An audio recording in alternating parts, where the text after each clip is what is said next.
India energy week के दूसरे addition का समापन होने वाला है और हमारे साथ खास बातचीत के लिए हैं पेट्रोलियम मंत्री हरदीप सिंह पुरी। सर, पहला सवाल, इतने दिनों में एक बड़ी चर्चा आपने की, अब बड़ा पार्टिसिपेशन दिखा, कई सारे इंटरेस्टेड पार्टिसिपेंट्स आए, कंपनीज आई, देशों से आपने बातचीत की, पूरा जो ओवरऑल सिनेरियो हम देख रहे हैं वो किस तरह से मूव करता हुआ दिख रहा है और क्या रोड मैप होगा एनर्जी सेक्टर में भारत की आत्मनिर्भरता का?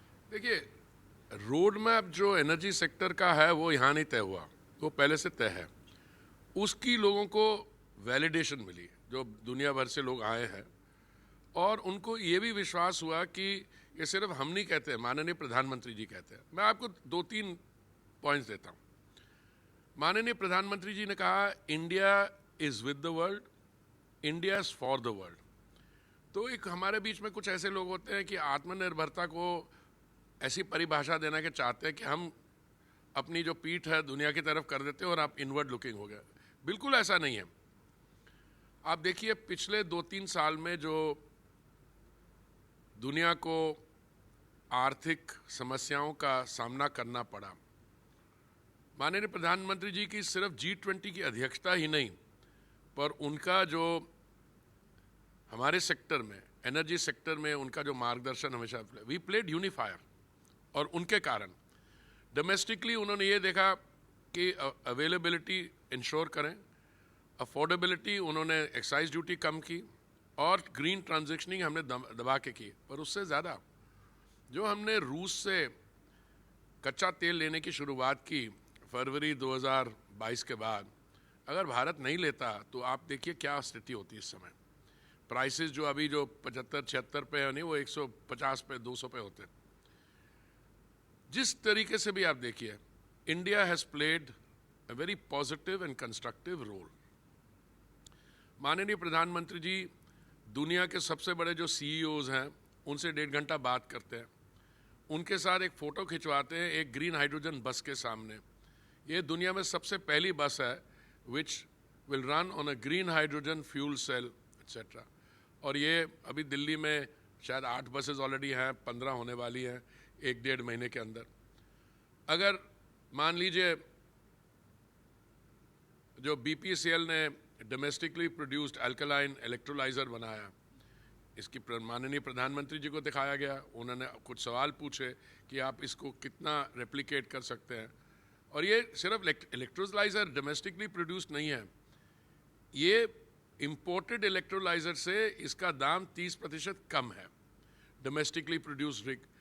But I think the real takeaway is going to be कि देखिए, इंडिया अकॉर्डिंग टू IEA आपकी जो कंजम्पशन है दुनिया में नंबर 1 पे जाएगी 2027 तक, ये उनकी प्रेडिक्शन है। लोग ये भी कह रहे हैं कि दुनिया में जितनी भी कच्चे तेल की प्रोडक्शन होती है वो 10% इंडिया करेगा कंजम्पशन। अभी आप 5 मिलियन बैरल्स पर डे कर रहे हैं। अगर इस समय की जो 10 साल बाद इस समय की प्रोडक्शन रही, जो टोटल हम 102 million barrels per day produce करते थे, फिर OPEC ने काटा तो 97 हो गया, बट 100 भी रही तो उसका मतलब 5 मिलियन से लेकर आपकी 10 मिलियन होगी, तो आपको कच्चे तेल की ज़रूरत होगी। हमारी रिफाइनिंग कैपेसिटी बन रही है। माननीय प्रधानमंत्री जी ने कहा हम 254 से इसको 450 million metric ton per annum ले जाएंगे। जिस तरीके देखिए बायोफ्यूल्स 1.5% ब्लेंडिंग थी 2014 में, वो पहुंच के 12% हो गई है। हमारा जो 20% का टारगेट था 2030 का, उसको 2025। कंप्रेस बायोगैस वो बढ़ रहा है। So India is with the world. यहाँ पे बड़ी ऐसी डेवलपमेंट्स हैं जो भारत ग्लोबल साउथ को भी दिलवा सकता है, हमारी प्राइवेट सेक्टर, हमारे OMCs। तो इट्स अ गुड फीलिंग। और मैं समझता हूँ आने वाले समय में अब तो ये एनुअल इवेंट बनेगा और यहाँ तो परमानेंट एग्जिबिटिंग फैसिलिटी भी सेटअप हो गई है। तो आई थिंक इंडियन इकोनॉमी क्योंकि बहुत अच्छी तरीके से हमारी GDP ग्रो कर रहा है और एनर्जी कंजम्पशन से पता लगता है कि ये सही है। और जितनी GDP ग्रोथ होगी उतनी एनर्जी कंजम्पशन होगी, और जितनी एनर्जी कंजम्पशन होगी GDP को भी फायदा होगा। सर, अगर हम पिछले 3 दिनों का एक अपडेट लेना चाहें तो किन तरह की कंपनियों ने भारत में निवेश का प्रस्ताव दिया है और किन देशों से हमारी बातचीत जो है, जो कि अपने अलग अलग अलायंस हैं, चाहे वो सोलर अलायंस हो, CBG हो, इस तरह के जो अलायंस हैं उनमें शामिल होने की वो देखिए सहमति दी? 4 दिन की मीटिंग के दौरान तो कोई नेगोशिएशन स्टार्ट से कल्मिनेशन नहीं पहुंचता। हमने जो कतार के साथ लॉन्ग टर्म 20 साल की डील की है पोस्ट 2028 की, ये बड़े महीनों से चर्चा चल रही है इस पर। बहुत ही जगह में मैंने गायना से जो बात की, फिलीपीन से जो बात की, फिजी से जो भी बात की, बाकी जो हमारे मंत्री आए हुए हैं बाकी जगह से, उनके साथ बायलैटरल कैसे हम ये इस कोऑपरेशन को आगे ले जा सकते हैं। सीईओ से, अब सारे जो सीईओज हैं सबसे तो मैं एक ही कहानी सुन रहा हूँ कि वो इंडिया पे बेट इसलिए कर रहे हैं क्योंकि उन्हें पता है इंडिया में डिमांड भी बढ़ेगी, प्रोडक्शन भी होगी और कंजम्पशन भी यही होगी। ये ग्रीन हाइड्रोजन की स्टोरी है। और बाकी तो मैं समझता हूँ कि ऐसे मैंने किसी को बताया नहीं था कि कतार के साथ हम डील यहाँ साइन करेंगे। कई ऐसी डील्स हैं 2 महीने 3 महीने में आए एक्सेट्रा, पर काम बहुत ज़बरदस्त तरीके से हुआ। सर अब सिर्फ एनर्जी सेक्टर पे फोकस करें तो रिन्यूएबल सोर्सेस, प्रधानमंत्री का कहना है कि भाई 30% का जो पूरा हमारा एनर्जी कंजम्पशन है उसका हम चाहते हैं रिन्यूएबल से ही आएगा।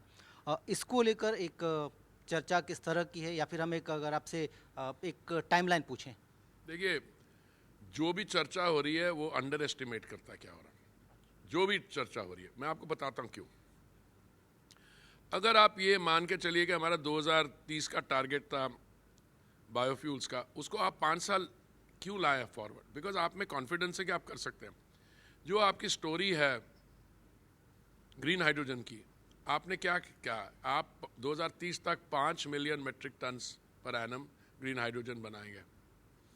पर वो क्यों थी? वो तो एक्सपीरियंस के पहले की थी। अगर हम इलेक्ट्रोलाइजर बना सकते हैं, हमने ये डेमोन्स्ट्रेट कर दिया है कि हम reasonably price solar energy produce कर सकते हैं।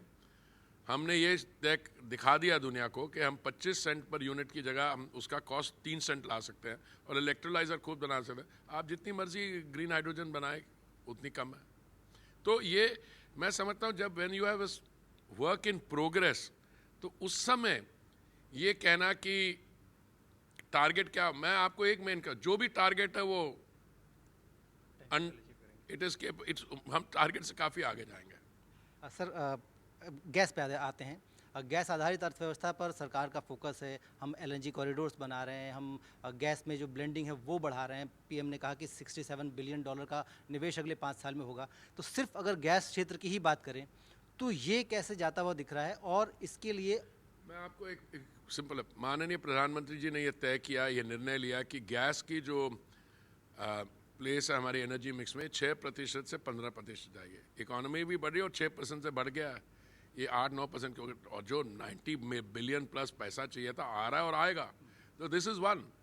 सेकेंड थिंग, मैं समझता हूँ कि आप अल्टीमेटली ट्रांजिशन में फीड स्टॉक अवेलेबिलिटी का जो बात होती है वो सबसे इम्पॉर्टेंट होती है। अगर ये सस्टेनेबल एविएशन फ्यूल की, जैसे यूरोपियन यूनियन अनाउंस कर रहा है और अमेरिका से भी जानकारी मिल रही है, अगर ये सस्टेनेबल एविएशन फ्यूल मैंडेट कर दें कि ये 5% होगा, तो मुझे बताइए भारत के अलावा और ब्राज़ील के अलावा कौन सी देश है जिसमें ये सस्टेनेबल एविएशन फ्यूल इस स्केल पे बन सकेगा? एक बड़ी अपॉर्चुनिटी, बहुत बड़ी अपॉर्चुनिटी है, बहुत बड़ी। सर अब आते हैं एक जनता के सवाल पे, एक कॉमन सवाल पे। अगर हम पिछले दाम कब कम होंगे? तो पहले तो आपके अपने माध्यम से अपनी व्यूअर्स को बताइए कि भारत एक ही देश है दुनिया में जिसने पिछले 2 साल में कीमतों को बढ़ने नहीं दिया, बट मोर देन दैट कीमतें यहाँ पे कम हुई हैं। और कम हुई इसलिए हुई हैं क्योंकि हमारे जो OMCs हैं, एज गुड कॉर्पोरेट सिटीजन्स, उन्होंने अपनी प्राइस लाइन को मेंटेन किया जब उनको घाटा भी हो रहा था। जैसे गैस में उनको 28,000 करोड़ का घाटा हुआ, पर उन्होंने कभी चूं नहीं की। हमने बाद में उनको 21,000 करोड़ रिएम्बर्स किया। पेट्रोल अंडर रिकवरी के कारण उनको 30,000 करोड़ का लॉस हुआ। अभी हमने दिया नहीं, हमने कहा इक्विटी इन्फ्यूजन करेंगे, 15,000 करोड़ का शायद बना। देखिए, गुड कॉर्पोरेट सिटीजन्स को उनको ये भी फायदा है कि उस समय दाम बढ़ा देते तो हमारी तो सब कोलैप्स हो रहा था, तो उन्होंने स्टेडी रखा है। दूसरी बात, मैं समझता हूँ कि अगर ये जो टेंशन पॉइंट्स हैं जैसे रेड सी, अगर ये ना हो और उनके प्रॉफिट्स इतने ही अच्छे हों जो पहले 3 क्वार्टर में थे, तो एक कॉन्फिडेंस बिल्ड होगा कि आने वाले समय में they can take the decision. हमसे पूछते नहीं और ना हम उनको कहते हैं, क्योंकि तो डीरेगुलेटेड सेक्टर है। सर आपने खुद भी एक बात बताई तो मैं उसी को एक थोड़ा सा एक्सप्लेनेशन चाहूँगा। आपने कहा कि इक्विटी इन्फ्यूजन करेंगे 15,000 करोड़ का, इसी फिस्कल में हो गया, वो तो फिस्कल में, हाँ, इसी फिस्कल ईयर में हो जाएगा। नहीं, मैंने वो देखा नहीं, इसी में होगा, अगले में उनको क्या फर्क पड़ता है? उनके चाहे वो 31 मार्च से पहले मिले या बाद में लो, दैट्स नॉट एन इशू। धन्यवाद सर, हमसे बात करके, थैंक यू।